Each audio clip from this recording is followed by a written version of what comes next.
Good evening, everybody, and welcome to tonight's meeting for the Math and Science Academy Board of Directors. Today is Tuesday, January 28th, 2024.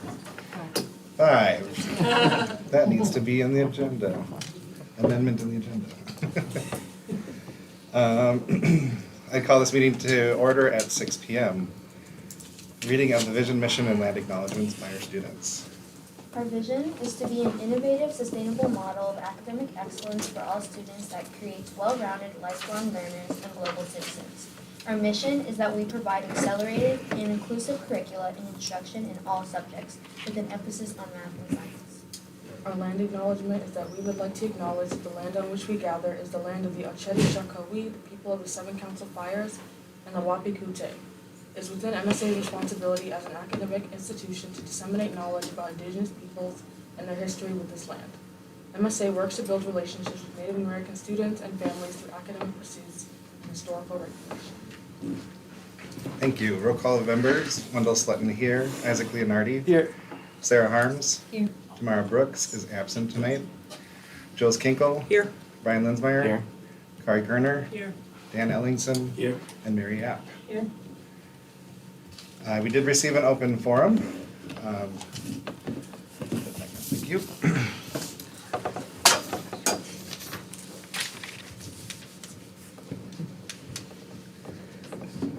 Is there a motion to approve tonight's agenda?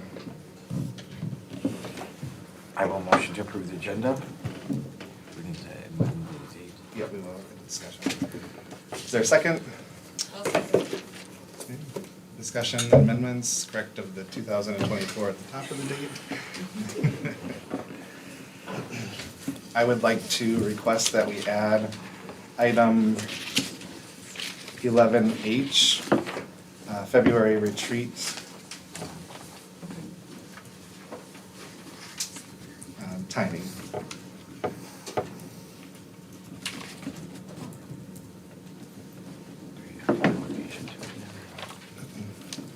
I will talk about that. Any other amendments? Can I request that we hold the recognition of Tamara Brooks until the next meeting since they are unable to attend tonight? Yep. So hold or postpone recognition under item 8A.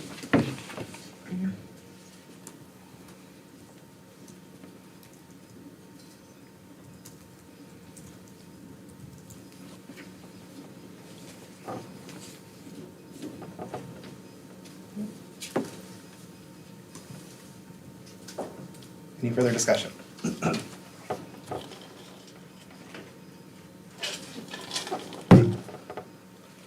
Hearing none, Brian, are you okay with the amendments? I'm okay with the amendments. Kari, are you okay with the amendments? I'm okay. Okay, all in favor? Aye. Opposed? Abstained? Motion passes. Are there any conflicts of interest in tonight's meeting?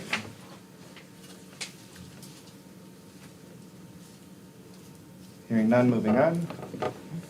Approval of the minutes. Is there a motion to approve the minutes for December 17th? Mary, is there a second? I'll second. Discussion? There were a few grammatic errors that were made and corrected. As protocol states, we request that those submissions be made before the Wednesday prior to our meeting, so that way what you receive is up to date. Mary, did you want to reflect on what you had added? So, on page 4, under give to the max, it should be slightly more than $30,000 was raised. Just grammatical thing there. And then on page 5, under the purchase agreement property, the addition, so it reads beginning 11/1/2024. So we have the date recorded there accurately. That's it.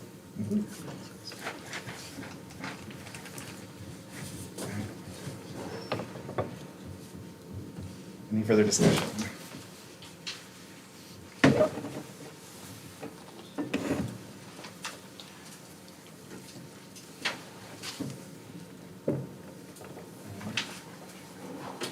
Hearing none, all in favor?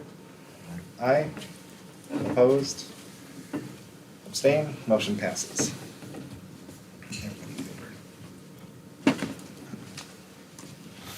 Moving past item 8, consent agenda. Is there a motion to pass the consent agenda?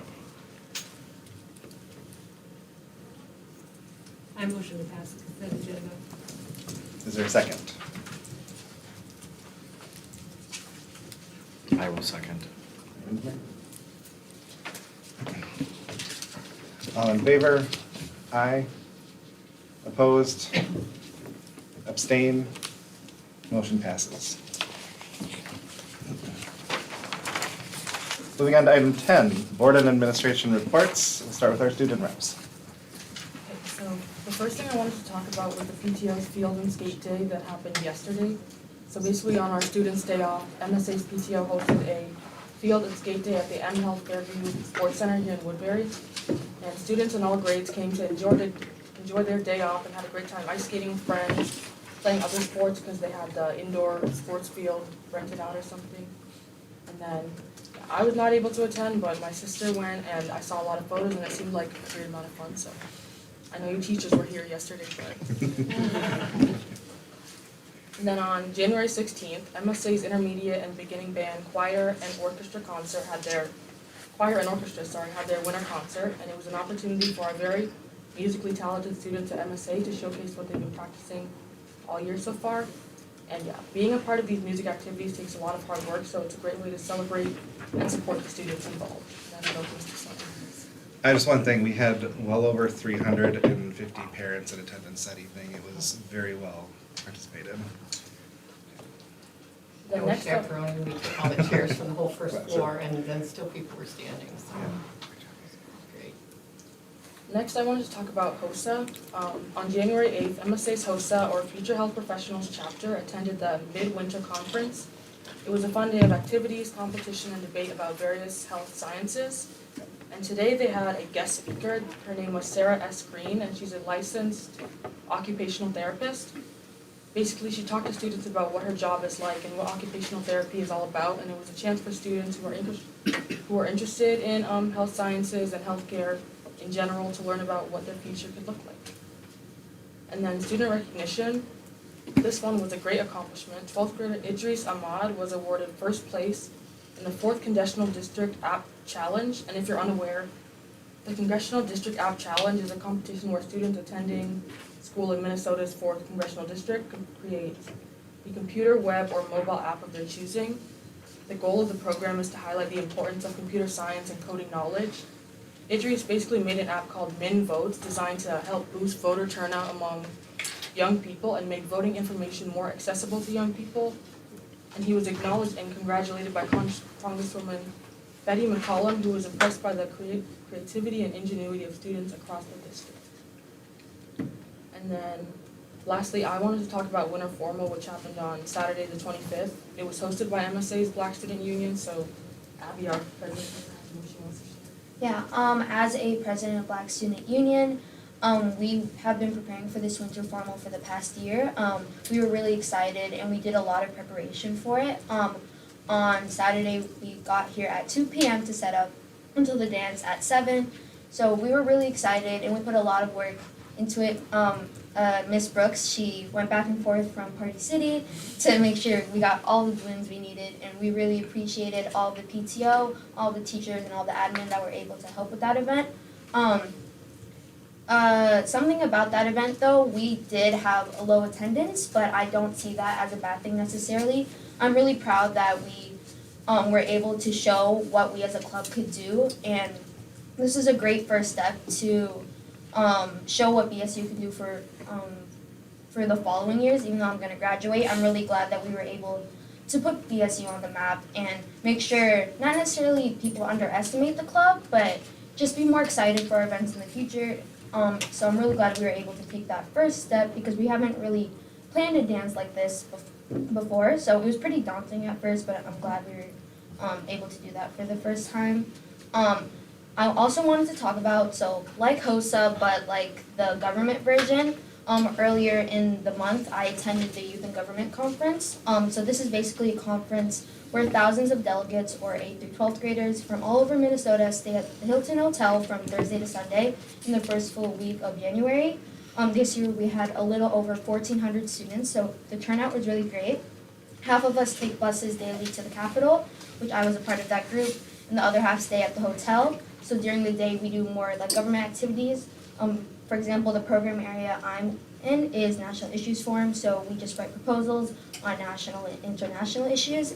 And then during the night, we do super fun activities.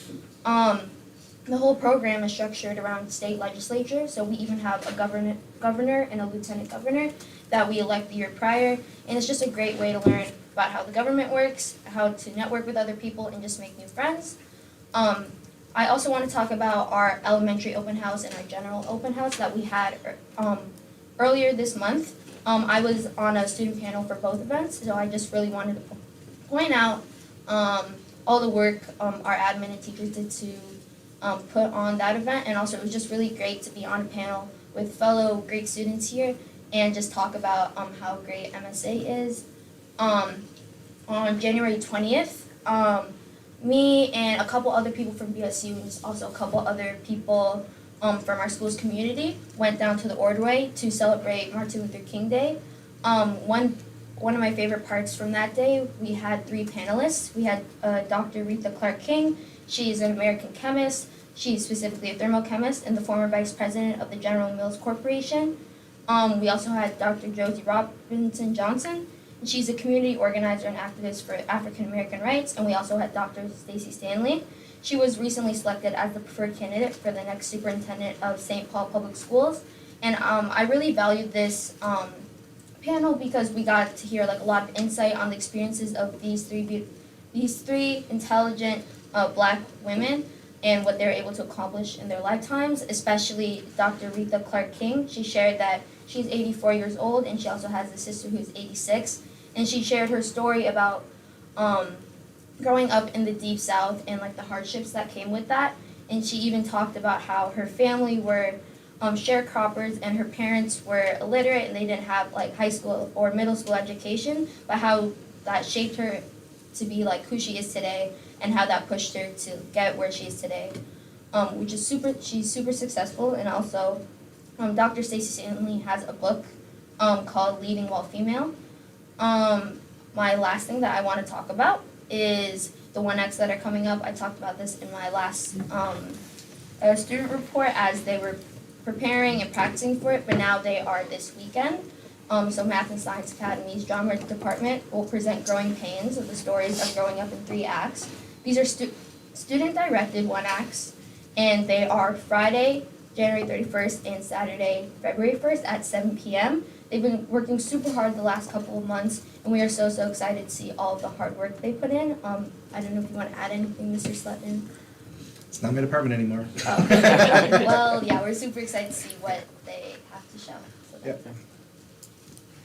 Thank you. A lot of great opportunities happening here at MSA, especially in the first month of the year. So the board report, just some housekeeping.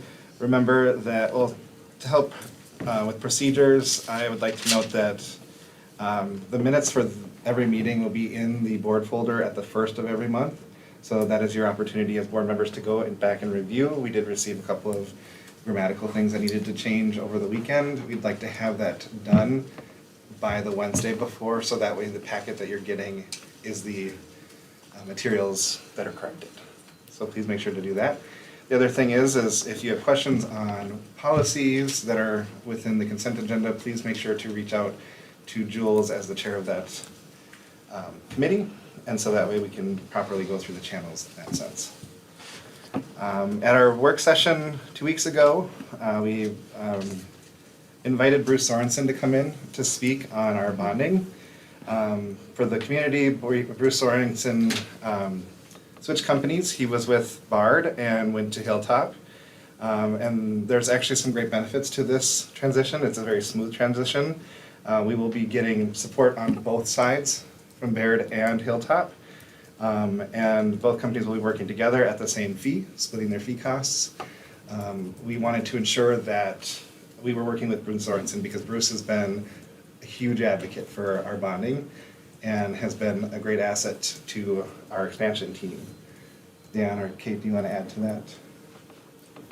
No, I think just the same. I mean, we're lucky to have Bruce on the team, and even with this change, we're able to kind of manage through it. I think the biggest concern that I had was that we would miss something in timing, and that's not going to be the case. Mhm. So I think we're in good shape. Yeah. They came up with a good solution. Yeah, it's a very solid team. I've met with them now several times and very professional. In that work session, we also had an in-depth discussion to develop an amendment to our guiding change document for expansion to include more of the logistics and physical aspects of what a K-12 expansion would look like. So that was our work session from 2 weeks ago. Up next is an expansion report. We have invited J.D. Vang. So we have Ku here to speak. So Ku, if you'd come up, please, and we have a chair there. I got a hard copy. My apologies.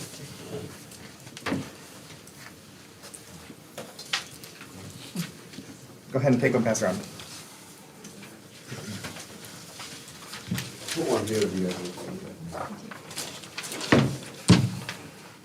Should I sit or should I stand? Go ahead. Go Okay, ahead. I didn't want to block the cameras or whatever. Great, well, thank you very much to the board of directors for giving me the opportunity to come in and update you guys on where things are at. For those of you that have not seen your site plan for your new school, that's on page 1 right there. So you can see the school is on the northwest corner of the site with the playground, with the athletic field on the south. And then to the east is the open field. A couple of things to kind of bring you up to speed is there will not be any road connections to any of the neighborhoods to the east or the south. And the curb cut to get into the site will align with Fairway to the north. And so the building didn't change much, the parking didn't change much. It's very similar to what we all talked about early on. As you guys know, the entitlement process has taken quite a bit longer than we anticipated. Page 2 is the updated schedule or timeline of where things are at. You can see a lot of things are completed. The site plan approval of the entitlement has all been approved at the board meeting in January there from the city council. So we're now pushing fast and furious to the financing piece. We plan on right now having S&P in here in February, completing the Appendix A and the bond documents to be ready to go to market early March. 10 days of marketing, response back, and pre-close hopefully early 3rd week of March with funding the end of the 3rd week, early 4th week of March. So that's kind of where we're at right now on that schedule. Your purchase agreement contemplates a closing date of April 1. So we want to try to meet that date as quickly as possible. That then pushes us to start construction in April with bid pack 1 going out for permit in April, construction starting in May. Phase 1 should be completed by the end of December. Phase 2 will be completed by the end of July 2026. Right now it is contemplated that the renovation of the existing building will happen the summer of 2026. Okay? The scope of phase 1 and 2 is yet to be determined. We're going through that with the leadership team to see what part of the new building would be beneficial for a mid-year turnover, and so that we can focus resources to that part of the building. I'm saying that with one huge caveat here, okay? There is a significant amount of road work or infrastructure work at the corner of Fairview and our curb cut. That involves some road construction, some connection points to the north, water, sanitary, roundabout, stoplights and stuff of that nature. Yeah. Some of that is within our control, some of that is within the city's control. The conversations that we've initiated with the city is, if they're not ready to receive us by December 2025, are they gonna withhold our occupancy, regardless if we're completed with phase one or not? So we're not sure, they haven't gotten back to us. As usual, there are a number of approval levels within the county, within the city, and within Met Council. So hopefully that's gonna clear up a little bit better as we push along this path, but that's the big caveat on the mid-year turnover, okay? But we are doing everything we can to make sure that we can get that done.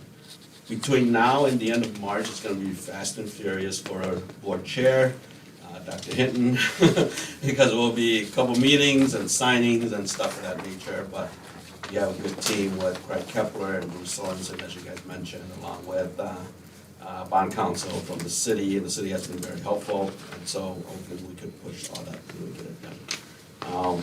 We started reviewing MSA's current financial positions. We noticed there's a fair amount of funds that the ABC is owed to the school. We've taken steps to move those funds back to the school to improve your fund balance and your days cash on hand, to position you guys as best as we can when we go to market, so that you guys can maintain your BB+ ratings, and hopefully that will get us a little bit better pricing. Okay, so that's where we are on schedule. I'm gonna stop here, see if there's a quick question before I jump into the budget. You mentioned phase one with the potential mid-year move-in. What would that look like if it weren't delayed by the city? That's, again, that's dependent on leadership as to what's important, right? And so if what's important are classrooms, then that's where we're gonna focus first in that tower and get first, second floor classrooms ready so you guys can occupy that area. If what's important is, we're not moving kids, we're gonna just use the gym and the cafeteria and the large space, then we'll focus in on that first and get that ready for the mid-year, right? So it all depends on what, is important to the leadership as to how it's going to benefit the students in 25, 26. Stan? Yeah, I had a question. I had a chance to sit together with you at the city council meeting, and they mentioned some long lead items for that Fairview section. Yep. Are we able to move forward with any of those before we get the funding, or do we have to wait? How does that timing work? Yeah, so Eric and I have had one phone call on that. We broached the subject of having the city, because right now, the additional cost in which we did not anticipate that's related to all the infrastructure changes is between $850,000 to $1 million, okay? So we broached the conversation with the city to see if they can pay for all that stuff and assess it to you guys over a 20-year period. They borrow money at 2%, you're borrowing at 5.25%. They're at a 40-year amortization, you got a 35-year amortization. It just brings that payment down. He hasn't said no, but he hasn't said yes either. But regardless, that is one of the conversations, is because it's not clear to us as to, are they doing everything and building the school, or are we doing everything as long as they approve all of the drawings? And so they're having those conversations in-house along with the county also, so we're just not clear on that. And that's one of the things in which we need to get cleared up, because what we want to do is probably, as soon as the POS goes out to market and we're getting initial feedback that says there's demand and that it looks like it's gonna place relatively easily, is when you guys would be comfortable to probably release some of those items, right? And so we wanna get that all at least understood by mid-March to kind of see where we're Is at. that still time enough? It should be, because I think he said that the longest lead time items was the stoplight, and that's about 6 months, as well, 6 to 8 months. Longer? It could Yeah, be but- longer, we don't. Yeah, Yeah. yeah, so, but one of the conversation again, in which we've also started having with them is, well, let's plan for the fact that road alignment is completed, but stoplight isn't. And since we're not there using it anyway, to the capacity in which we're using it, allow us to use the access point into the building on a limited use basis, right? And then the stoplight comes in when it comes in, or it'll be in before the school starts using everything, right? And so those are some of the conversations in which we're trying to have, and they've been open to having those conversations. We'll just keep pushing to see where it goes. Okay? Next page is your budget of where things are at right now. After this page is just the bond run that was provided by Beard that supports this budget. So right now, as you guys can see, at line 2, acquisition cost is 5.5 million. That includes the additional daily costs up to April 1st, and that also includes the recapture of the Green Acre tax. We had that calc ran, it's about 14,800, I round up to 15, okay? Construction cost is 33.9, and then we still hold $1 million for the renovation of the existing building. Soft costs in there, you look at line 24, where we're holding soil mitigation outside of the construction budget, and we're holding the city development fee outside of the construction budget. So those are all outside. Line 29, project contingency, we've always ran that at 2 million. As you can see, all the costs under there are infrastructure related costs, except for line 34, added 10 hollow metal doors. You'll be happy to know that is gonna be part of your base bid now, so we don't have that $25,000 cost anymore. But as you can see there, you're looking at, right now anyway, you know, 600,000, 700,000, 800,000 right now. It'll probably go up a little bit from there. So we are anticipating that additional infrastructure cost will be around about $850 to $1 million. Okay? Line 38 to 45 or 44 is the cost of issuance. This all goes to the underwriters, your underwriters discount, your capitalized interest of $1.6 million to pay for interest during construction and until you guys reach stabilization. Debt service reserve, that's 1 year debt service that sits at your trustee just in case something goes wrong. So your investors has a year to repurpose the building. All of that comes together at $54,129,000. A little bit more than what you guys talked about last year when you hired us.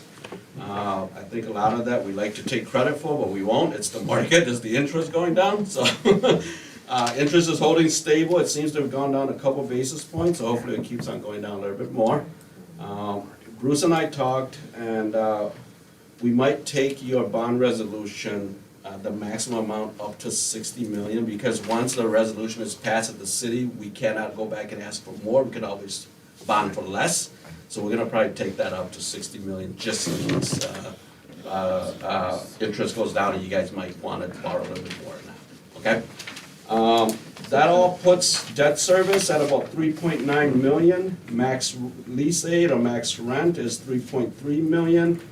Annual contribution from the school's general operating fund is staying steady right at that 650 level that you guys approved a while back. So that's where we're at right now with the best information that we know. We think it'll probably land somewhere close to here. We've been firming up construction scope with Roshan, so we are really comfortable with the 33.9. We think that as soon as we close and they start bidding on this stuff, hopefully we'll pick up 5 to 8% savings there that we can then repurpose back into the contingency budget. We don't believe soil mitigation is going to run that much. The geotech and the soil boring reveals there's a lot of clay, but everything is buildable. We might have to do some work on the parking area to make sure that we get it to the compaction we need on the road test so we can lay down the asphalt. But other than that, we think it should be good. Okay? So just for a point of clarification, the $60 million bond resolution, that's the amount that we're allowed, because that's through the city, because it'll be a municipal bond. We don't necessarily need to take that. That's just Correct. kind of Yeah. how much that they would be willing to pass through for us. Correct. Okay? Yeah, Okay. yeah.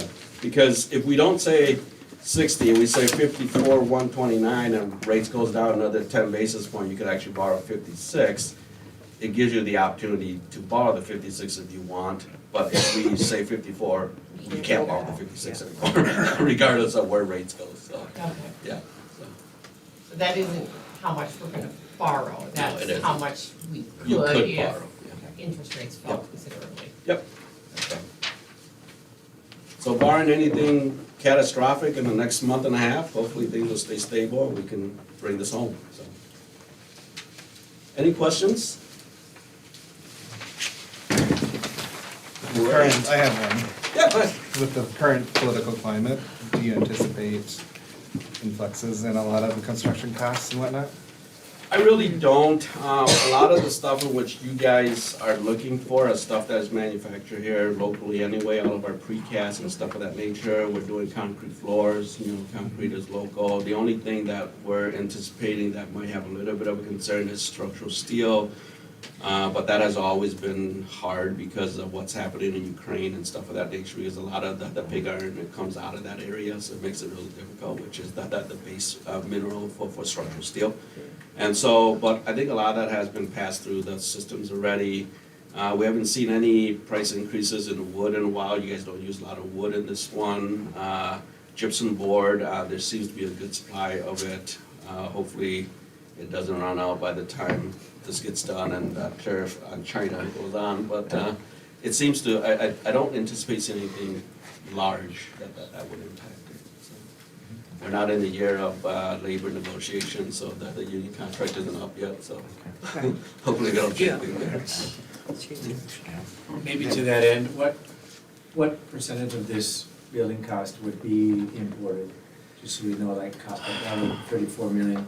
You know, I don't know, I would think that right now, the imported stuff typically that we see is that the gypsum board, which comes out of China, some of the finishes, paint is local, paint is the domestic. A lot of the HVAC stuff is the domestic, we don't bring any of that stuff in from China. So I would say probably the gypsum board stuff, maybe some of the electrical wiring and stuff of that nature, but I don't really know what that number is, but I can't believe it's more than 15-20%. Okay. Just don't see it. So if it was 20, that'd be $6 million worth, Yeah. and then you take the tariffs of what, 25% or whatever number you hear. Yeah. Whatever the day is. Yeah, Because that could end up being a big number. it could, Mhm. yeah, it could. And But I that's more mean- than our contingency, right? Because we don't have a Yeah. contingency for tariffs, right? Correct, no, we don't have that at all, so, And it's something we have to be conscious of. We don't have Yeah. control, but we should be aware of. yeah. And I mean, we have started talking about that a little bit at our construction conversation with Wilshon. So I mean, I think that, last week was a big week for the school, getting this through, the city council was a big week. I think if, everyone could breathe a sigh of relief to say, okay, it looks like the project's gonna push forward, so. Mhm. Any other questions? My question's about the architect contract release later on the agenda. I don't know if you're staying for that or want I to talk could, about that now? yeah, I could. Or you could just talk about it now, or? The architect contract in front of you is broken up into two phases. I think you have phase one, which is the bid pack one, and bid pack one is mostly site work and what we call the site work and the shell work, right? The reason that we do that is to give us an opportunity to start moving dirt and excavating foundations and stuff of that nature, because it takes a little bit longer to go through the interior finishes of picking colors and materials and stuff of that nature, because that's the stuff that everybody cares about, that's what they see every day, right? And so that takes a little bit of time. And so it's broken up into that piece of it, so what we're gonna be asking for is approval of the costs associated with bid pack one, even though we haven't closed yet. So keep that in mind, that if that contract is signed and we release the architect, that does mean that the school is on the hook for the work at bid pack one. Bid pack two, which is all of the interior finishes and stuff of that nature, we will not release until after bond closing. Okay? Once we close on the bonds, then we'll do that, because if construction starts in May, chances are we're not gonna need any of the work in bid pack two until August anyway, so it really doesn't. It is within the percentage in which they originally proposed. Does that answer your question? And you think with the approvals we've had now, we're in a good place for Yeah, I think, yeah. I would never have asked you guys to approve it if we did not get through city council. I know the architects was bugging me to get going, they're gonna, let us get through city council first, then we know we actually have a project, so. Question for you, now that this is in, So that now it's real? well, no, now that you can see if it's not up on the screen. I'm trying to Sure. squint and bring a magnifying glass to it. As I'm looking at this, and it appears that we have one lane going in to the property, and we have 2 lanes with traffic coming out. Correct. Am I reading that correctly? Yep, you are correct. Okay, and then there's this little gray thing, which in my world looks like steps. This great thing right here, Yes, That's going the- down to the field. yeah, the field comes here and here. This is, I believe that's the bleachers. Okay, so as I'm looking at this, and I'm looking at it going, how are we getting an EMT vehicle or an emergency vehicle down to the sports field should an athlete get injured Sure, down there? I mean, sure. I'm looking at this from a safety perspective and wondering how that's happening. If something should happen, that an emergency vehicle would need to get into Yep. the facility and we only have one lane coming in, how does that happen? So you'll see this white piece right here. Yes, This is the athletic building. And Okay. you'll see this larger drive lane here. That's the vehicle drive lane that can come into the athletic building or come into the actual field, okay, okay? thank you.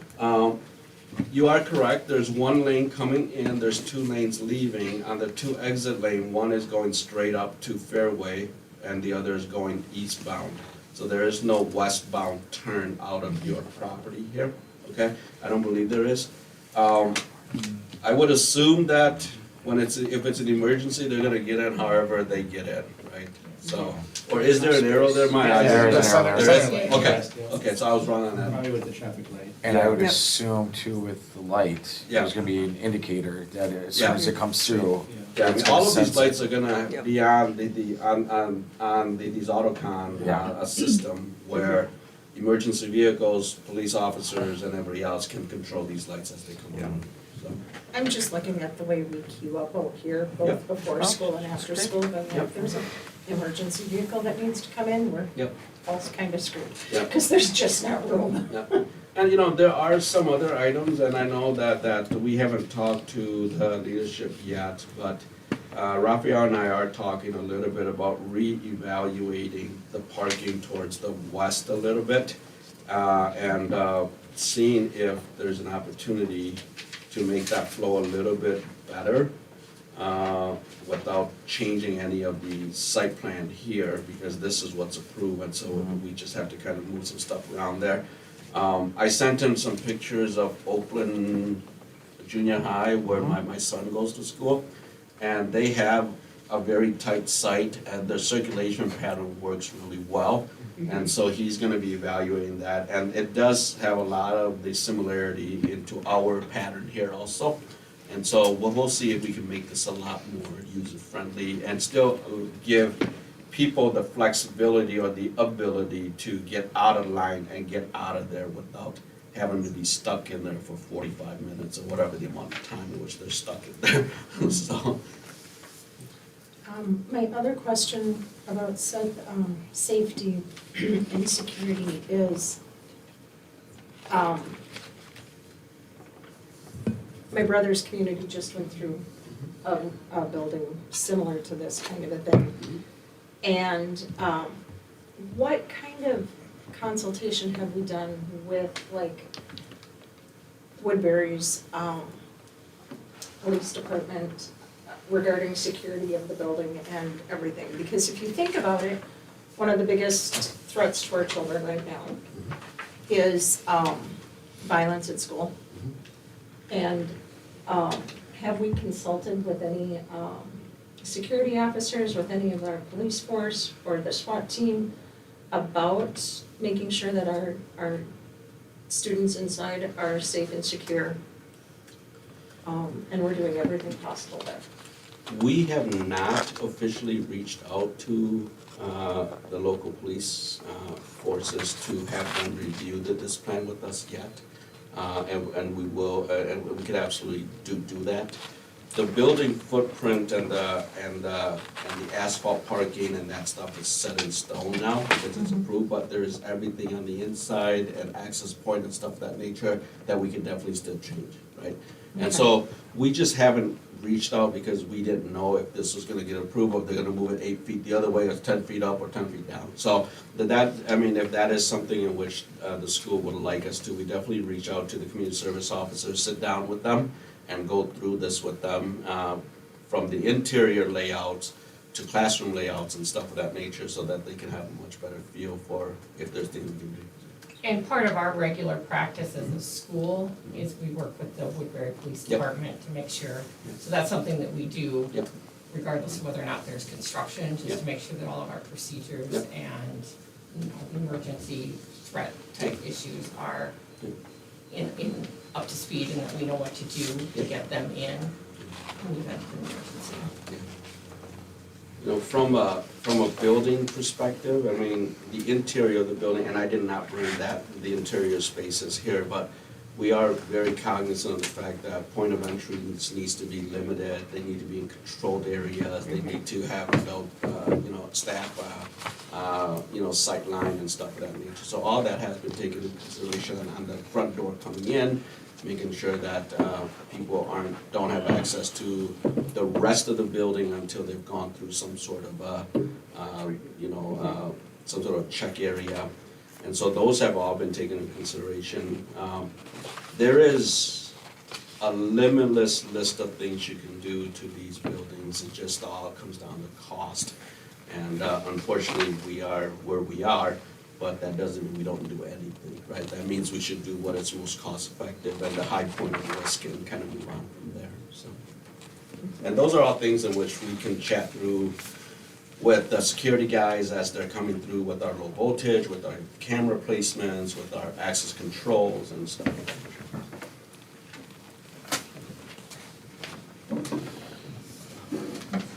Any further questions for the Great. If we do forward them to Dr. Hinton, and she can forward them on to you. So thank you for your time. Thank you. Appreciate the opportunity to see you guys again.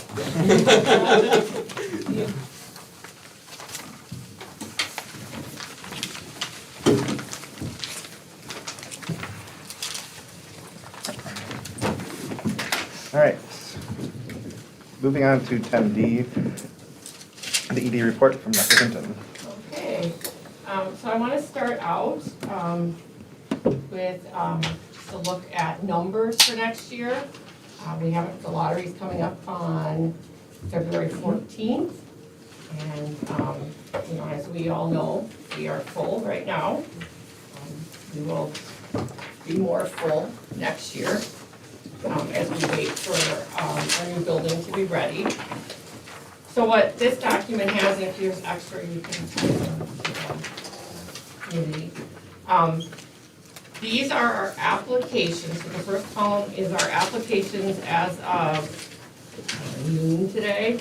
We have for the 6 through 12, we have 629 applications for general admission, 61 sibling applications, and 6 staff members whose children are in the lottery, for a grand total of 696 students. So that's, I don't know if that's a record high, but that's very high. It's higher than typical for us.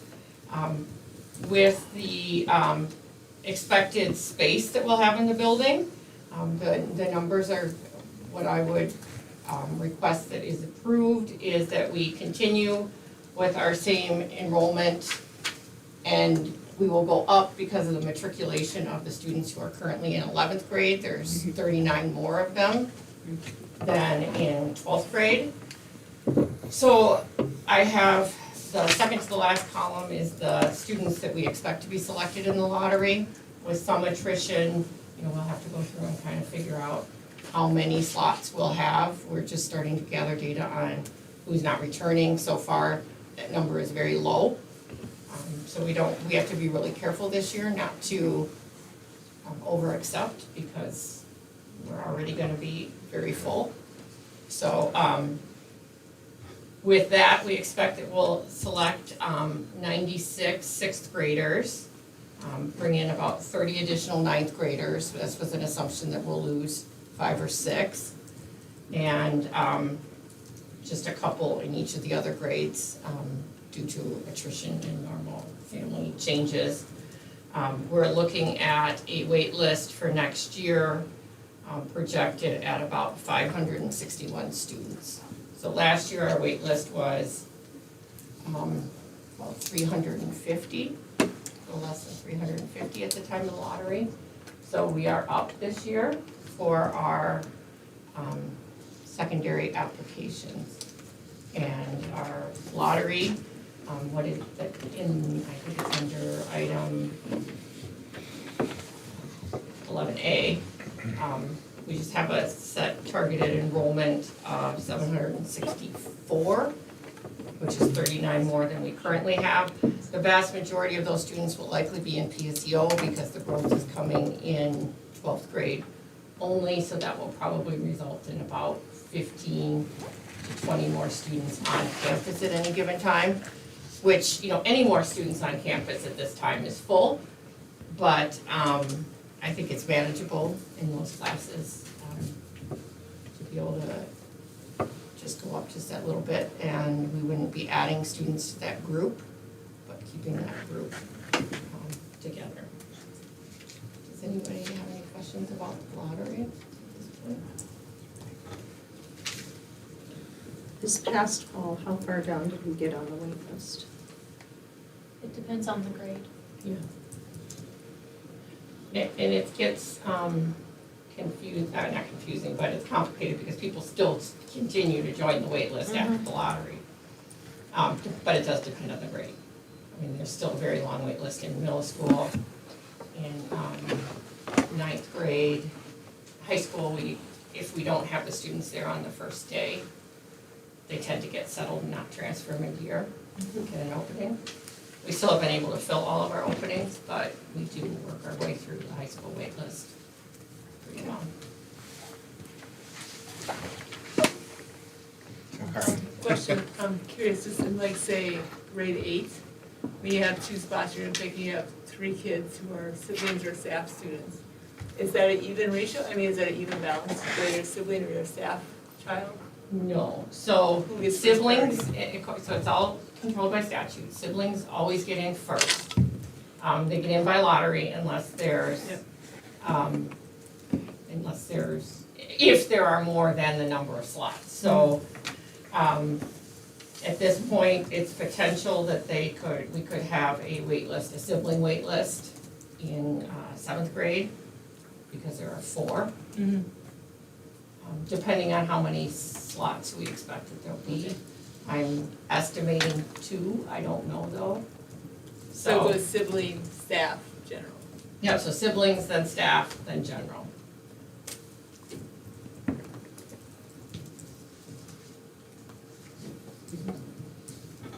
Anything else on the Okay, the other item that I'm bringing forward this month is the elementary affidavit for grade level expansion has completed.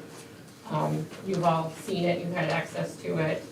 I've had some edits that have come in and some additional instruction in terms of how to format certain things.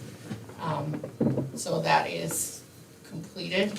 I will reread it one more time tomorrow, and then if the board sees fit, I will submit that application tomorrow. What is included in the board packet, I had some clarification from our authorizer in terms of the process. So the application is due by March 1st. It won't be in before February 1st. The Student Achievement Minnesota will review the application to see if it is ready and comprehensive enough to go to a full review panel. It will be reviewed by a panel of experts, I think less than 10, probably more than 5. They will review that. There may be an interview phase depending on what questions they have in regard to that. And there will be an evaluation and decision made, and we should know by September 1.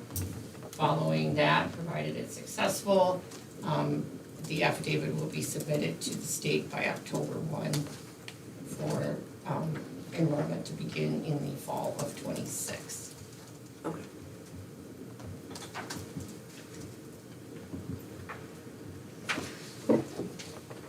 Anybody have any questions on that or any thoughts? Just turnaround dates, how long does it normally take, the turnaround dates for like, once you get it to our authorizer and back? Do we know, or 2 weeks? What did you Timeline? say? About how long, 2 weeks, or like how long, when you submit to the authorizer to get okayed and stuff, how long does that process normally take? So the whole review process, we should not expect to know until the fall, Fall, until okay. September 1. I mean, it could come back earlier, but Okay. it's kind of a process to get the whole committee together and whatnot. I don't wanna Right, promise. Right, And 2 no, weeks, okay. I think, is probably is it tight? unlikely. Okay, Yeah. Just given the, it's a thorough review, and they review the financials, and then they'll have questions and stuff, so it will be, we should expect several months. okay, thanks, Kate. Any other questions for Dr. Hinton? And we'll move on to our Finance Committee report with Isaac. All right, we did not meet as a finance committee in December, so we went over both the November financials and the December financials at our latest meeting. The November financials looked very similar to the months earlier in the fall, so with an actual ADM of 684, a healthy cash balance, and then projected debt service coverage ratio. We see our expenditures are lower than the percentage of the year we're through, but that makes sense with some of the PSEO payment timings and end of the year staff payout kind of thing. So that all is on track. So yeah, November is pretty straightforward. December is also, though, the yearly extra went down a little bit. So it's a slight dip in the working budget surplus due to some repair cost was one factor for that, but some of that will go into the insurance claims. We're expecting that to keep going up by the end of the year once the insurance claims are in for that. Even with that amount, we have the cash balance of 2.1 million and the projected debt service cover ratio of 1.25. Looking ahead into semester 2, there might be some small changes, but any changes in ADM with what we have right now, we'd project it to go slightly up than what we have. Some staffing changes, and those will all be reflected in the January financials. So we'll take a look at January's financials for that. For the AFC committee, they're going with a buy a brick fundraiser, so stay tuned with more details with that in the summer. And then we talked about Bruce Sorensen and Baird passing off some of the work to Hilltop for the bonding, like we talked about earlier in this meeting. So I think those are the highlights of what we have. So anything to add or questions on either of those? Kate, do you want to give an update about the damage to the gym floor? Well, the Yes. damage to the gym floor is gonna be a full insurance claim. We don't know the amount of the loss. So for those of you who don't know, last summer, we had a roof leak. We replaced the roof, but we had to refinish the floor because we had it was bubbling up in areas. It was also at the time, about every 10 years, the floor should be refinished. We had it refinished with insurance claim because of that. This last, I think, 2 weeks ago, in one of the cold snaps that we've enjoyed, the sprinkler head in the vestibule in Building B, so between the two doors, the two front doors, froze. and broke off. And as you can imagine, there's an enormous amount of pressure in there, so water was pouring out at a very high rate. We were filling brute garbage cans repeatedly. I mean, they were filling and then we were dumping them. We had a full cascade of ice going out the front of the building. We evacuated the students immediately. The fire department came and helped us shut off the sprinkler system. We were shoving the water out of the building. It was running down the stairs like a river, but it did run under the gym floor and it's caused some significant damage. The full extent of it, we aren't 100% sure yet because it's still drying. It's no longer dripping in the basement, so it's getting dry. But we are expecting that we will probably have a total loss on that floor. It will be covered by insurance. They have already been out, they have already started a claim, they've sent us some money. The full extent of it will depend on, they wanna wait till it's fully dried. We're still running fans under the floor. Gym floors, which I've learned, are not sitting directly on concrete, they're up a little bit, so there's a spacer in there. So they're trying to dry that area and see if they can remove some of the humidity from the wood and get it to lay back down. Unlike the summer event where it came from above and the floor damage was on the surface, the bulk of the damage on this floor is on the underside because it got wet from the bottom. We were able to keep the top pretty dry, but because wood floors are never right to the wall, there's always a gap for expansion in humidity. That gap just created a perfect little river right under the gym floor. So we're waiting on that, but I expect that. The gym floor, we were able to still play basketball because it's on the side in the corner, and still be able to have gym class. But next summer, we're probably gonna have no gym floor. It will probably be pulled up and replaced. Again, hopefully that's the last time in 10 years we're dealing with that gym floor. But apparently that happened to a number of businesses in Woodbury over the last couple of weeks. We are working with our HVAC to try and make sure that the heat is sufficient in that vestibule. But because of the number of kids that come in and out, at passing time, those doors are open for a good 5 minutes, and when it's freezing cold, there's no heat in that area. I mean, it just goes out. There's not a lot we can do about that. So, we are still exploring to see if there's anything we can do for preventative, because even though it is covered by insurance, it's still a big mess and a real pain in our neck to have that happen. So, we are looking forward to a summer without gym floor repairs. If you have any questions on that, reach out to Dr. Hinton. That wasn't in these reports yet. No, so- I No, it's not in the But yeah, reports, but yeah, it will be can later. Can I also add that there will be some changes in the financials when we are looking at, there is a fund when we pay for, when we make our lease payments, we pay for certain expenses and long-term repair. Okay. So some of the costs that we've had over the last couple of years can come out of that fund. So we sent that off to our trustee at US Bank, and we're expecting in the neighborhood of $500,000 to come back to the school. So we should see that. Koo kind of mentioned it. He mentioned, that's what it was But mentioned. that's what he was talking So that's about. exactly, So okay. we met about that earlier this week, and we expect we'll see something before the end of January, which will be reflected in the January financials.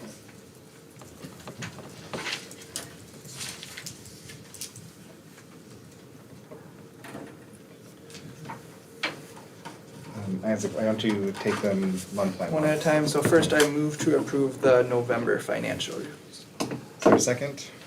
I will second that. Discussion?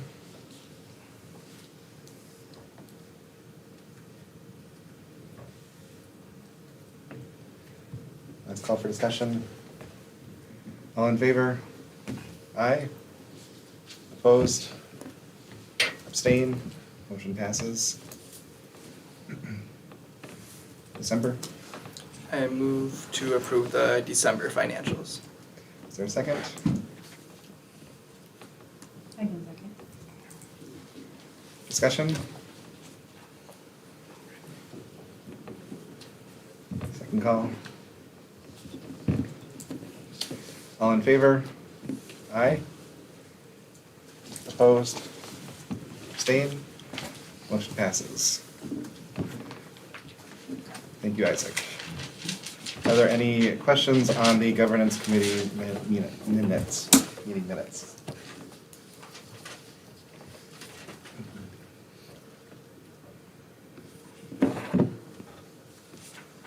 As always, if you do, reach out to Jules. Just remember this is set up with regular policy review so that what's in there for February, take a look at that and get back to me before the February meeting so that I can not only do my due diligence, but also keep in mind what our stakeholders may have in mind as well. So that I'm able to really dig into what your concerns and questions may be. If you give them to me the day of, it makes it very, very tricky for me to be able to do my part to keep everybody in mind. Thank you, Jules. Moving on to action items. 11A, student enrollment limits for the lottery. Is there a motion to pass the student limits for the lottery? I will move to approve the limits for the lottery. Is there a second?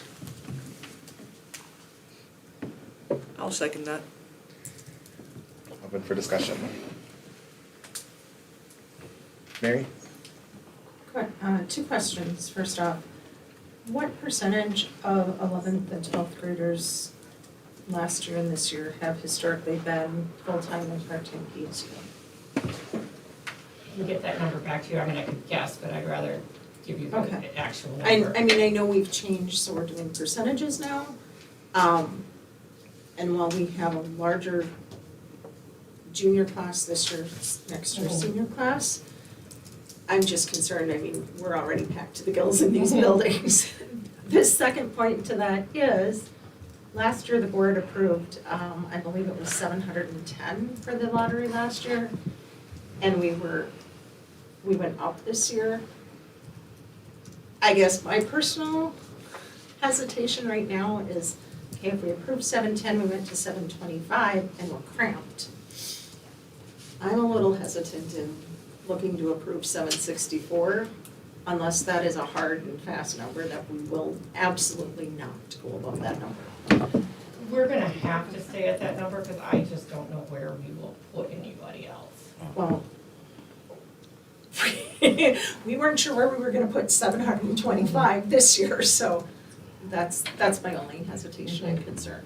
And it's a pretty big one with the child who's in craft classes.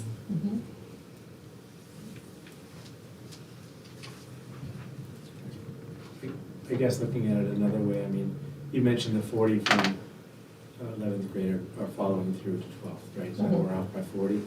So the only other thing would be to have a smaller enrollment on the, without sending kids away in 6th grade, right? So that means you would take in 50 in 6th grade. Or not increase our 8th grade of going into 9th grade.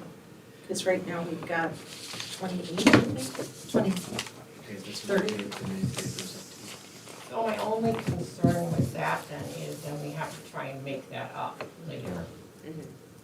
And I don't know, guess that would be, if we have only 50 in 6th grade, then when we go to 7th grade, then we have to take in not just 50, because remember, now we're going up to the full capacity at that point. You're So then pushing it's the a problem, lot. pushing Yeah. the problem down to the following year. Yes. And I guess, I'm not saying to do it, I'm just, we have only limited options, right, until we get our Right. building. Yeah. So what we will likely have to do is, we will have to have an additional teacher, and that teacher will probably float. We've been able to avoid floating, moving from classroom to classroom when classrooms are empty. We are likely gonna have to do that next year to be able to keep the class size. So each period of the day, a classroom is empty right now. We would have to use that as a teaching space during the time when it was empty.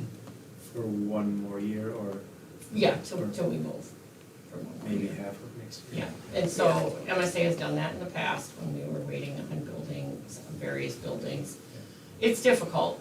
I think it will be more difficult to try and make up that enrollment later. And it's harder for the kids to come in at a different time. So I guess what I'm hearing is at least 6 months more of pain, right? I mean, no other way to say it. But it sets us up for future, right? And a better success in the future. Doing it this way as opposed to having a problem in the 25, 26 year, or 26, 27 year. Yeah, I guess I wouldn't,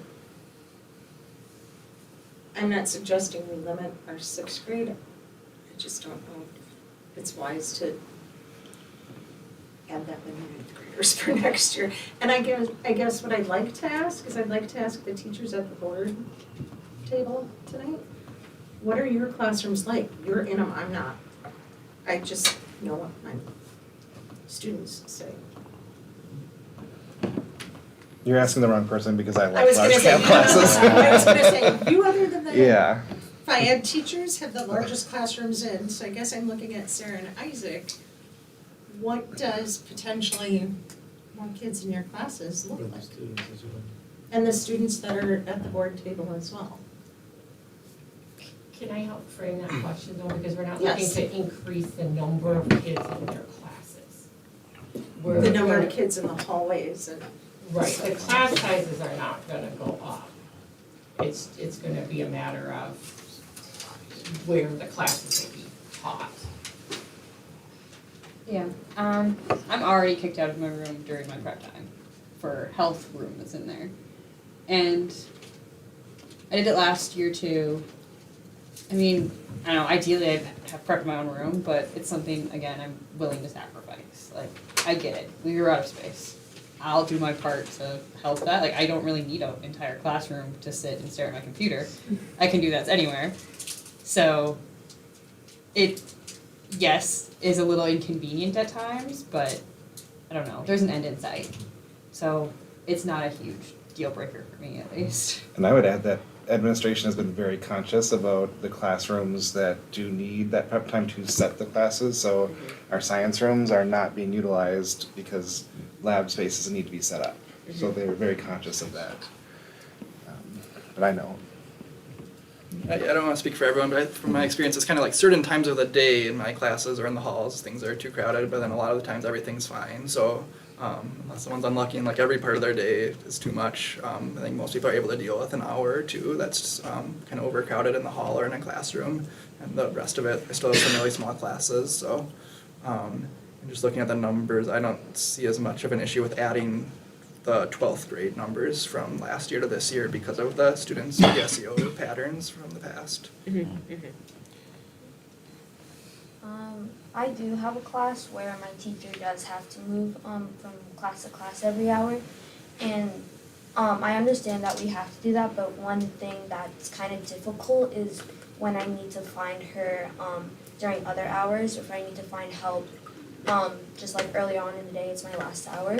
So always when I have to find her, depending on the class I'm in, I have to like go to the office or ask the teacher, what room is this teacher in right now? And it can get kind of, I don't know what the word is exactly, but it's just kind of hard sometimes to contact the teacher and be able to find her when it's not class time. Obviously, I do understand that we have to do that to prepare for like the future of our school, but that is one thing I've been struggling with, like finding her out of class time.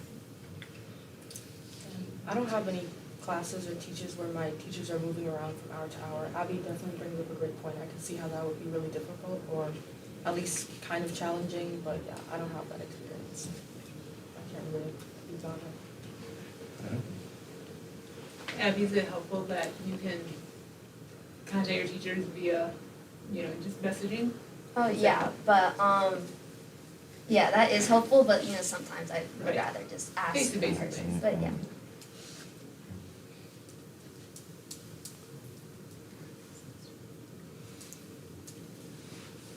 Any further discussion?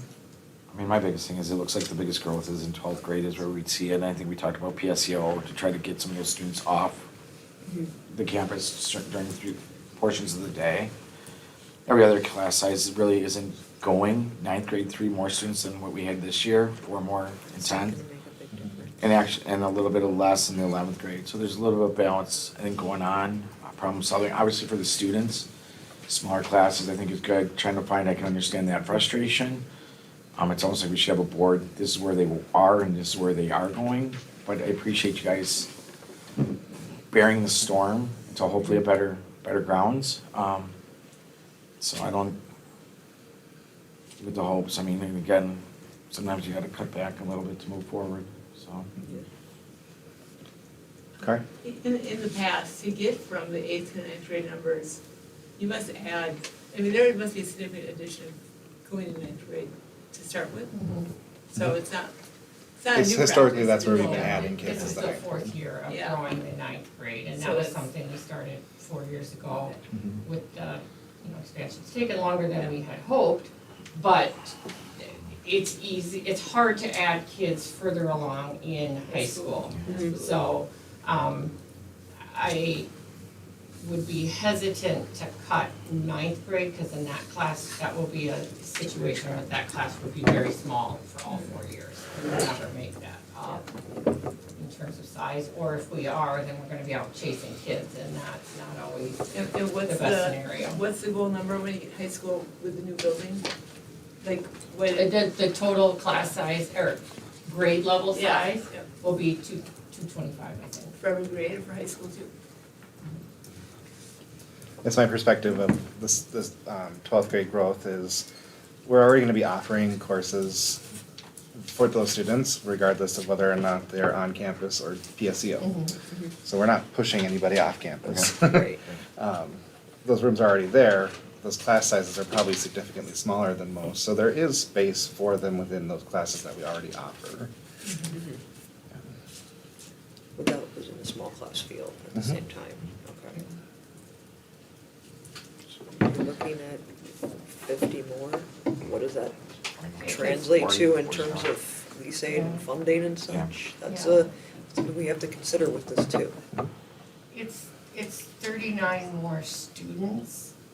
I would expect that it would be less than 20 more on campus. So when you Okay. start thinking about percentage-wise, even with all of the courses that we often offer in 12th grade, we're talking about class sizes going up by maybe 2 or Yeah. 3 in 12th grade. And most of those class sizes are already rather small. Right. Some are larger, but most are small. So, any further discussion? Motion to approve the enrollment. Enrollment limits for the lottery by Ryan, seconded by Kinkle. All in favor? Aye. Opposed? Here we have. Abstained. Motion passes. On to the vaccination exclusions, Dr. Hinton. Okay, so, we have, as of last week, 43 students that have not, completed their, state-required vaccination, needs. Most of them are in the upper grades, and those students probably, and I have to go back and look at their medical records, but those students 5 years ago, when the pandemic hit, would have been in the 7th grade, 6th and 7th grade, where many of those last vaccinations are given. And those students missed them. During that time, enforcement of the vaccine requirements was laxed because it was so difficult to get into the doctors and whatnot. Our policy 530 requires us to exclude those students from school. We have contacted them multiple times, multiple different ways. In an attempt, there are 3 ways to become compliant. You can get the required vaccines, and that's all we're asking for, not the suggested vaccines, not just only the state required vaccines. So you can get those vaccines, or sometimes there's a series of vaccines, so if you're in the process of getting the series, you're not excluded.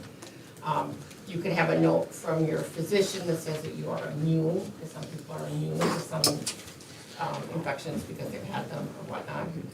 Or you can conscientiously object. So if you fill out the paperwork to say that you are opposed to vaccinating, you are also in compliance. I would request that we, because our goal is never to have a student out of school for those reasons, that we, that the board exclude the students but give them another grace period up until March 3rd to become compliant or demonstrate work towards compliance, because if, you know, if they have a doctor's appointment or they have made significant progress towards that, then they are covered by the policy. But having this exclusion there will also help students become compliant, so that we can, you know, notify the families that if they're not compliant or on the road for compliance by March 3rd, then they would be excluded following that.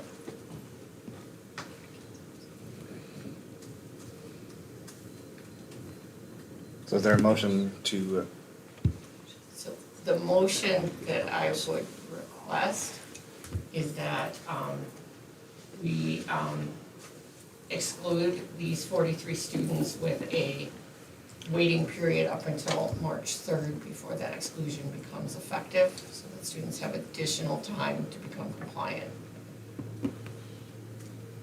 Okay, so moved. okay, so a motion to exclude the listed 40, well, it's not listed, but the 43 students. 42 students. Sorry, We exclude 43 students on March 3rd if they are not in compliance in with. compliance with policy 503. Or 530.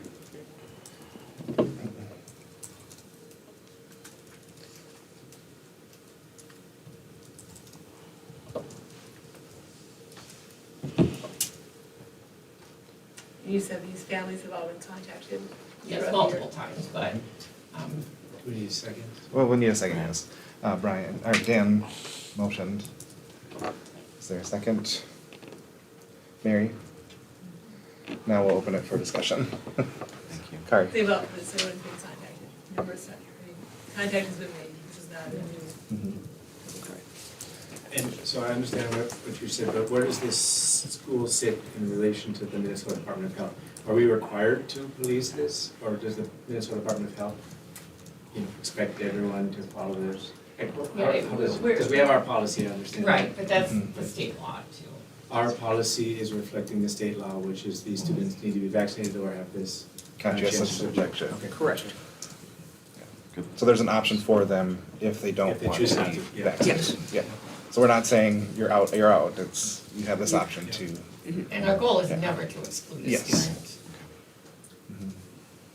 And maybe my last one, sorry. Are the folks not replying, or are they not happy with the options they're given? Why are the 43 still struggling? I can't answer why, I don't know. Okay. I think that they've been contacted, but I don't know if they've followed through. So if we go down this one, which is one more month, what would be different, I guess? Are we gonna extra contact them, or how? Well, we can then send them a letter that if they Okay. don't become compliant, they are excluded on that date. Okay. And some of the students are currently in PSEO, but that would not stop them from being excluded. They're supposed to be compliant for the university as well. So to remain enrolled here, they will need to. Can we provide them the form, or do they already have this form? They have the form, and if they Okay. need it again, we can provide it for them. It needs to be notarized. We can let them know where they can It have has it to be notarized notarized. Okay. as well. It's one of the questions Do that, we have a public hearing? one of the questions I would ponder, or in pondering, is this a cultural thing as well? And do these families understand that if it is a cultural thing, they have this option to conscientious objection? So and the communicating that more. Most of the students have had at least some of the vaccines. Mhm. So they're just missing, The final step. most of them are the last in the series. Okay. Okay. But if there is a language barrier, we'll make sure that they have translated material so they understand what's going on. Sorry. Do we know, are there places where they could go, where we could direct them that here's where you can go to do this? Or you could get this done at? So you can go to the Department of Health and get the free vaccines. You can go to a Walgreens and get the vaccines. Okay. You can go to any Minute Clinic and And get the vaccines, so is it's it pretty easy to free get of the charge to vaccine. them? Mhm. It depends on their insurance and. But just make sure that everyone has the knowledge of where to go as well. Yeah. And so we we have a contracted nurse, and then Ms. Becky Bogan is also a registered school nurse. She works in our special services department. Both of them are working with the families for how to get this taken care of. And we started with significantly more students that were out of compliance. So I mean, we've really whittled the number down. And you'll see when you look at the list, in the younger grades, it's much better, but many of those students, you know, we're requiring them as they come in. Abby, I saw your hand. I was just wondering, so I know that now we've extended it so they have 1 more month for their grace period in order to either get their vaccinations or get on the track to get their vaccinations. Out of those 43, have, going off of what Dan said about, are these people just not responding, or do they just have a problem with some of the procedures? Have any of these 43 already said that they are in the process of, or are all these 43 yet to start the process to get their So if they are in process, if they can demonstrate that they've got appointments and it's set, then they are off the list, because then they're underway to become compliant. And that's allowable.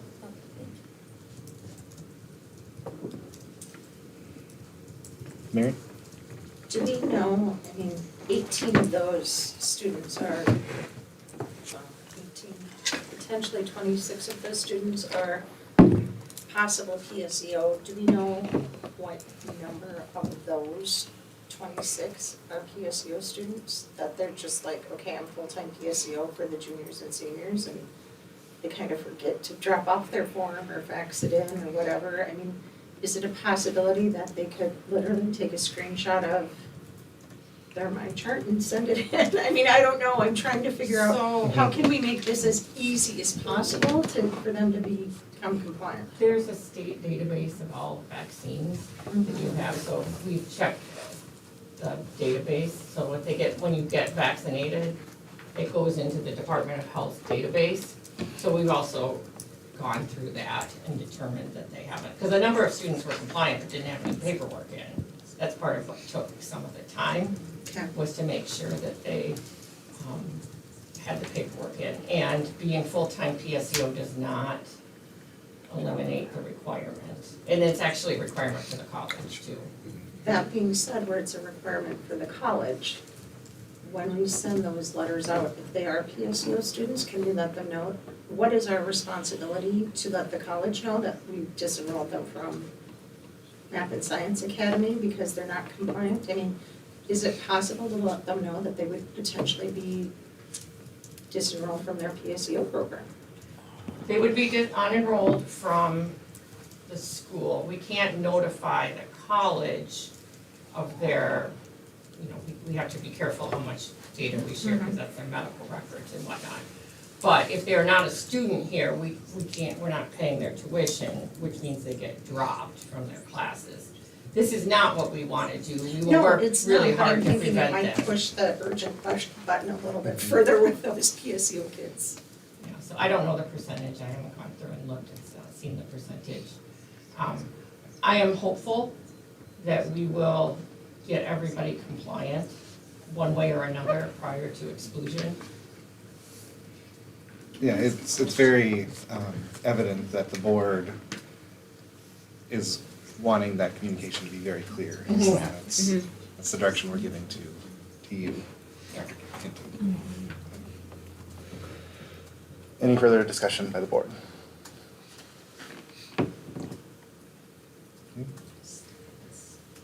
All in favor? Aye. Opposed? Abstain? Motion passes.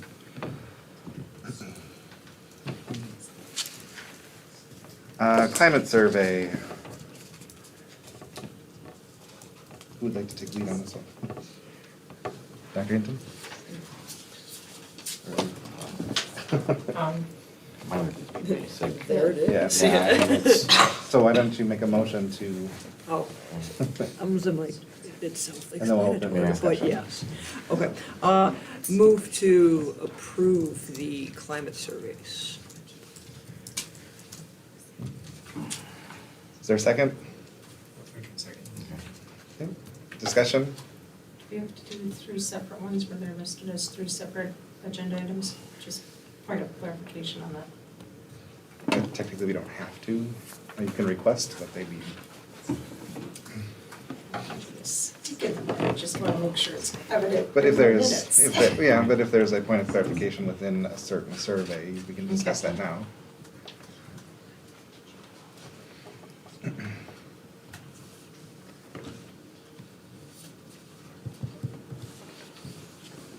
I'll say I appreciate that the questions were reduced a little bit from last year and cleaned up, tightened up. I think parents get bombarded with these surveys, staff gets bombarded, they don't want to spend too much time on it.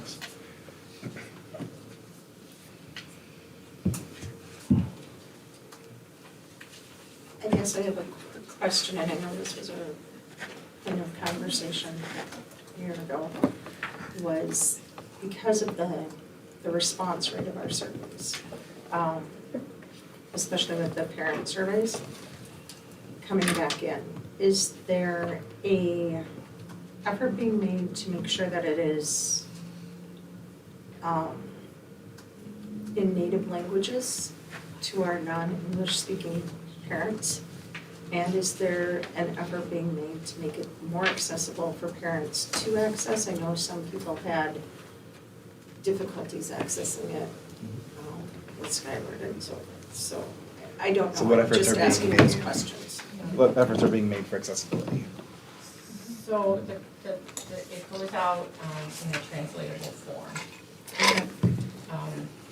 It's something that when we do send it out, we do send out usernames and passwords and remind people of those. We're hopeful that most people know how to get into, and we're talking about parents, because staff knows, they don't know their username and password, they're struggling with a number of things. Students know their username and password because they use it all the time.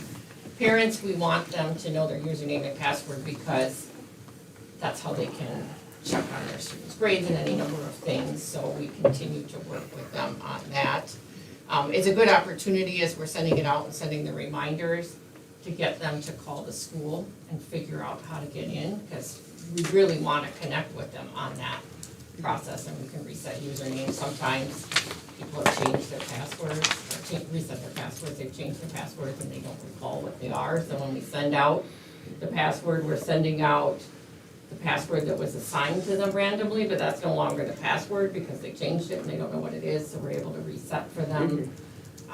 It's a good opportunity to get families connected back into getting into Skyward and other functions within the school that are password protected. What is the timing of this going out? We usually send it for 2 weeks. We probably would send out next week and leave it open for 2 weeks following that. So with conferences coming up, I'm just gonna challenge thinking about it. Imagine that.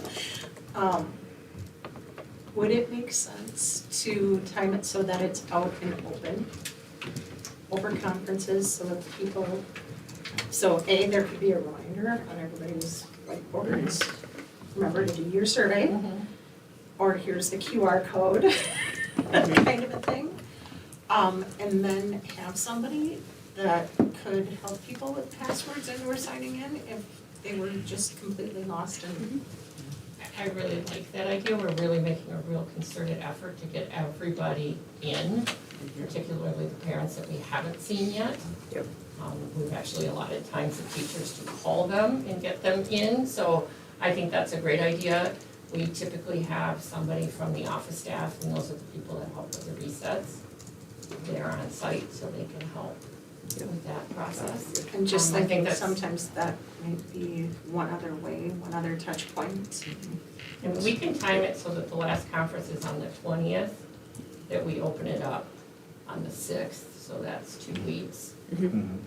I mean, I don't know, survey committee, what are your thoughts? I'm just, That's right. we want this data. Yeah, and I think it's a good idea in terms of when you have hands-on interaction with people, that can be much more helpful, as opposed to when it's over a phone, and there can be language and communication barriers as well, still that way, so. Yeah, I think it's a good idea. Similarly, I'm gonna back up to the vaccinations. Can we also throw something like that out on conferences? Yeah, they would have time through, so yes. Yeah. Yeah, so that gets a little bit more complicated, because we're not telling teachers No, medical but history just to the kids, but we'll be working with them throughout. The parents who are in this group of 43 will know us very well before March 3rd, or they'll be vaccinated, because we will continue to push. Because again, we don't want kids excluded. No. Will the survey be mobile friendly? That's a good question. I can talk to Justin and make sure I it think we is, should almost because insist. I think If a lot you- of people do it Yes, on there. I- If you have a mobile option, they could input their information, so that way we can verify if they've taken the survey more than once. Just some sort of firewall. Yeah, because if it's behind Skyward, is that what we're saying? Yeah. Yes. Which I believe you can log in a Yeah, browser in it's- Skyward, but it's not. Yeah, it's behind the firewall, but then you can get into the Yeah, form. so as long as you can read it on your phone. But we could have devices available, is what you're Yeah. asking. Yeah, I'm just saying a lot of people don't have a computer, maybe they just have a Yeah. phone, so. Mhm. Well, even Yeah, if they that's have a good a idea, computer, they yes. do a lot on their phone. Wow. Sure. They've got that with them all the time. Yeah. I'll talk to Justin and make sure that we can get it as mobile friendly as possible. I'd almost piggyback on Mary's though too, is do we have a computer sitting outside the classroom while someone waits for the conference? Or after the conference, quick, take 10 minutes, get it done, I'd captive 100% audience, and then too, like you said, if we need someone with a different language, we could have copies, maybe, in the office. Well, one of the things that's, can be very useful is when families come in, they often check in, because sometimes, as we've already talked about space concerns, there is not, we've got people in different spaces. Gotcha. To do the conferences, so they check in to find out where to find the teacher. We tell the students multiple times, but sometimes they forget. Gotcha. So we can have that right there at that check-in table too. Have you done a survey? Perfect, Mary. Perfect, thank you. Just having been on the board for a while, I would advise against the paper ones, if at all possible, because I've seen the stacks and how long it takes to go through the paper So ones. as much digital. If we can keep the digital, I know it's nice to have paper sometimes, but the digital ones are really gonna help us. Yeah. And aligning it to conferences, I think, Would will be- be yeah. very helpful. Very I'll give that helpful. suggestion. So we have a motion by Kinkel, seconded by Ellingson. Any further discussion? Hearing none, all in favor? Aye. Opposed? Abstained? Motion passes. Do we need to disband the committee? Good. I mean, it was like a, We'll look into it. Moving on, elementary affidavit submission, Dr. Hinton. so I'm requesting board support to submit the affidavit for grade level expansion to our authorizer. It should be in this week.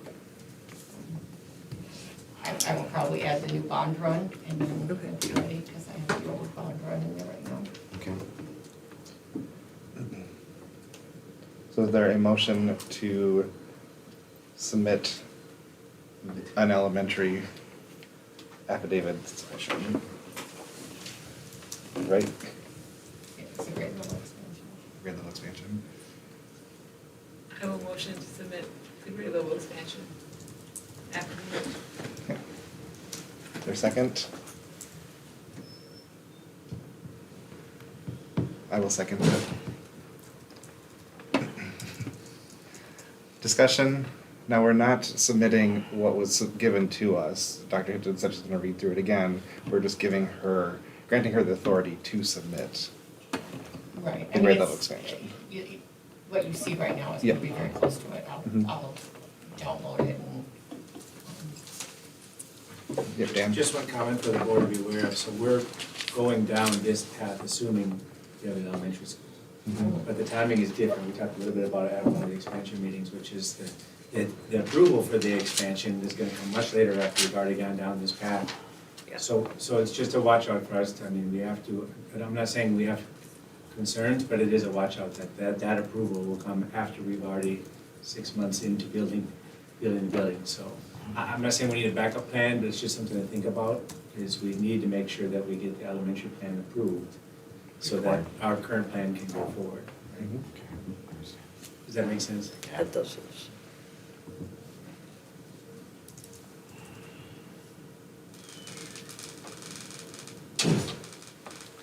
Any other discussion?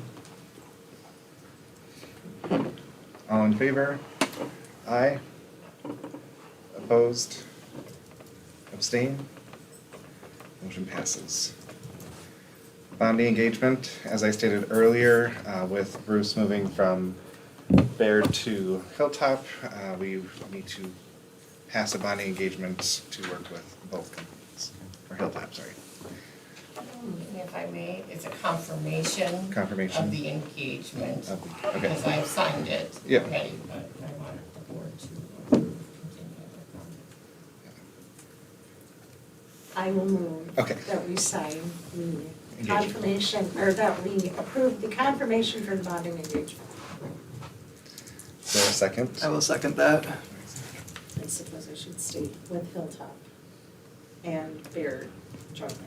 correct? You can just say the bonding engagement that's presented. Okay, that works too. Thank you.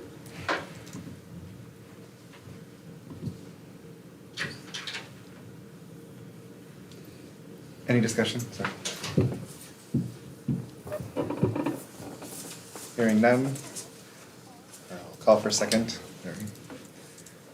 No, we already We have a seconded. second. Yeah, we already did. Isaac did. Second discussion, call for sorry. discussion. Yeah. I caught that one. Mhm. Thank you, ma'am. Okay, hearing none, all in favor, aye. Opposed, opposed, sorry, and abstain. Alright, motion passes. Next up is item F, architect contract release. Is there a motion to approve the architect contract release? Contract. I can so move. Is there a second? I can second. Open for discussion?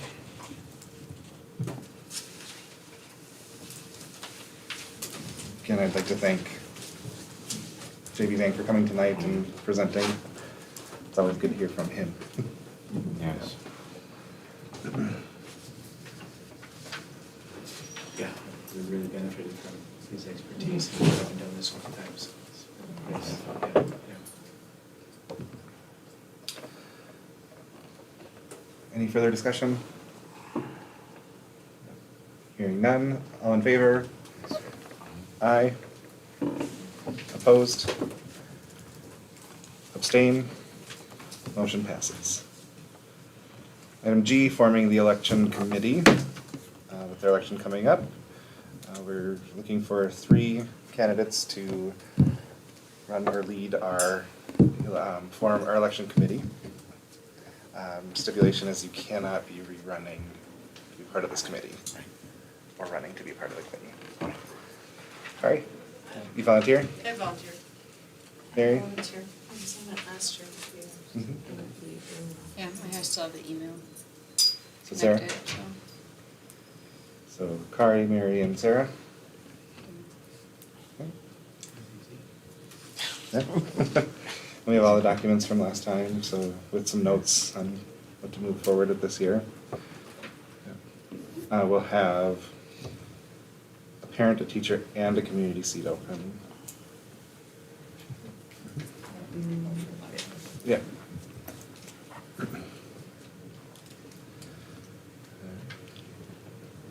We don't need a motion for that, right? It's just forming the committee. Yeah, I don't remember. You have If you'd want another to. action. Action We should take All a- right. Just cover Action. CYA. All right, so I move to form the election committee with board members Kerner, Yap, and Harms. I will second. Any discussion? Second call.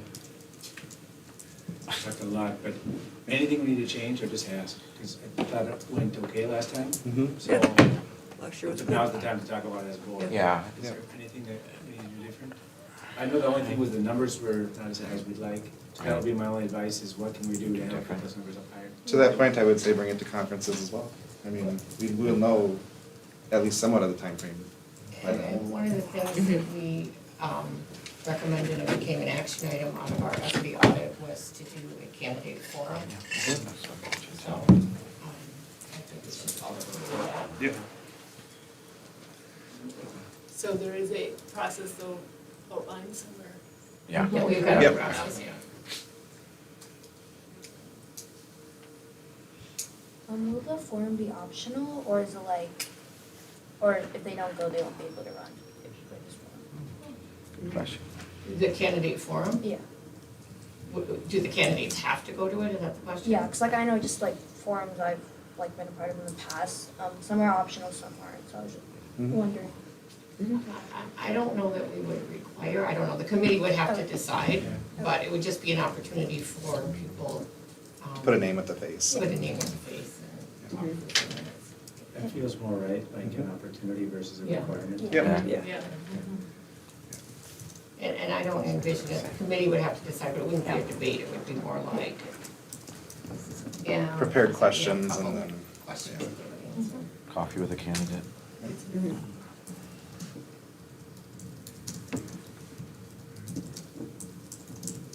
Any further discussion? Hearing none, all in favor? Aye. Opposed? Abstain? Motion passes. Item H, the February retreat, we had a little oversight. The last place we did our retreat at in Cottage Grove is not open during this time of year. So we were looking for other options. That option is Jerry's, the grocery store down the street. They do have a conference room that are available to nonprofit organizations. The requirements are we can't bring in food or beverages, we'd have to purchase there. But they'd be accommodating to any needs that we have. The unfortunate thing is they're not open until, that space is not available until 10:30. So, as I sent earlier, and I apologize if you didn't see it right away, I'm asking we move our retreat from 9 to 1 to 10:30 to possibly 3 because there is the potential of having a special meeting. We might have bonding resolutions, Bonding resolution, maybe yeah. not. With that potential. If we get it done early, we get it done early. So my question to the board is, are we okay to move from 10:30 to possibly 3? And we've already confirmed this with Christine, it works for her schedule. Okay, okay. Sorry. That's That good. was that was the question. Yeah. Do we need to vote on it? Do it. Yeah. So motion to move our February, what's the date again? February 8th board retreat from 9:30, or 9 to 1 to 10:30 to 3.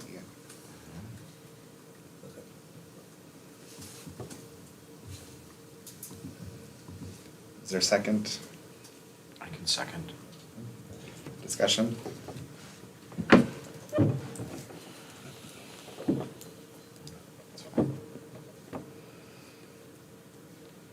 Alright. Second call for discussion? All in favor? Aye. Opposed? Abstain? Motion passes. Future board events, the 25-26 calendar will come up in February. We'll approve the enrollment lottery that is held on February 14th. And then some bonding resolution that could potentially come up for the February retreat as well. Okay. Any other for future board items? Did Caitlin get enough people for the February 14th date? Oh, yes, for the lottery, yep. Mhm. All right, is there a motion to adjourn? I move to adjourn. Is there a second? Come on, Isaac. I'll second that. Motion to adjourn at 7:48. All in favor? Aye. Aye. Opposed? Abstained? Thank you, everybody. Have a great evening. Thank you.